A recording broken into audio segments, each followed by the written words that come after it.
You know, at some point we all thought that becoming an adult meant leaving your childhood behind. Trading our action figures for furniture, replacing our Pokemon cards with business cards, or switching Tommy Pickles for pickleball. But then something happened.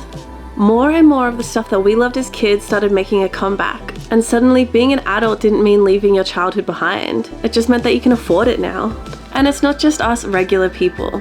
Some of the most successful people are out there showing off their childhood collections with zero shame. Dave Bautista with his Lunchbox collection, Noah Lyles with his Blue Eyes White Dragon, Megan Thee Stallion with her anime obsession. If these guys, literal icons in their field, can feel great about their childhood passions without feeling weird about it, why can't we?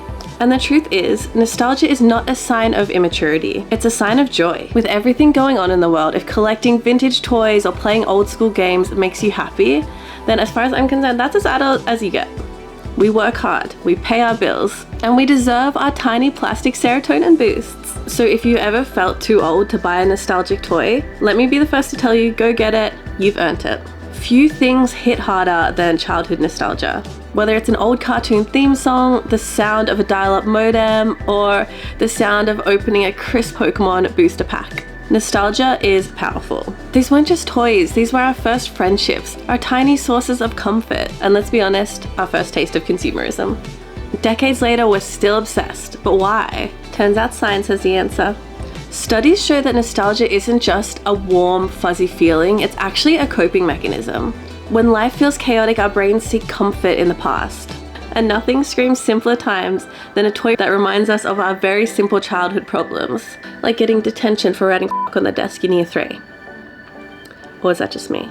When we interact with something nostalgic, like holding a stuffed toy or booting up a GameCube, our brains release dopamine, aka the feel-good chemical. Studies show that nostalgia helps with stress, anxiety, and even pain management. So when you buy these things, it's actually technically self-care. There's even research suggesting that when people feel nostalgic, they actually perceive the temperature as warmer. That's why playing with old toys from your past can literally feel like a warm fuzzy hug. Also, have you noticed how everything from the past is making a comeback? It's a full-blown nostalgia renaissance. Companies are literally banking on our childhood memories. Why? Because we're grown-ups now and we have the wallets. From Tamagotchi getting a high-tech upgrade, to Kip & Co. having a Rainbow Bright collaboration, nostalgia sells. Let's be real, when you see a rebooted toy from your childhood, you're not buying it for the kids, you're buying it for you. When we were kids, we begged our parents for these toys. Now toy companies are selling them back to us again as adults. We finally have the money to buy them ourselves. It's genius, but a little bit evil. And it's not just about collecting toys. Nostalgic toys give us something even deeper, a connection to our past selves. They remind us of who we were, where we've been, and maybe who we wanted to be. Not only do they connect us to our past and remind us of simpler times, but they also give us a bit of a sense of identity. When you think about it, the toys of our childhood shaped our identities in ways that maybe we haven't even realized. Did you have an easy bake oven and now you love cooking? Were you obsessed with Lego and now you're an architect? Did you have a Furby and now you have trust issues? Who knows? When you think about it like that, it's sort of poetic. These toys from our childhood are still with us, but in a different way. And it's not just toys. Nostalgia is everywhere. Music, fashion, movies, even some fast food restaurants are bringing back 90s menu items. Why?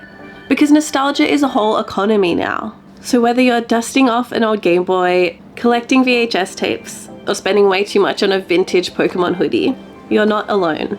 Nostalgia is a powerful thing, and honestly, I think we should embrace it. Adulthood is overrated. Now tell me, what's one toy from your childhood that still makes you emotional? Drop it in the comments, let's relive the glory days together. For me, it's the sprites from Rainbow Bright.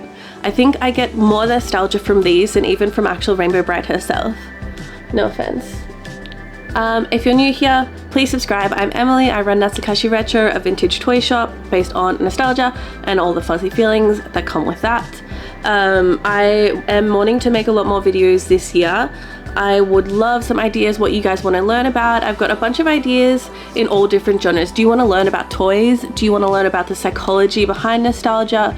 Do you want to learn about crazy toy stories, toy history stories? Let me know. Okay, bye.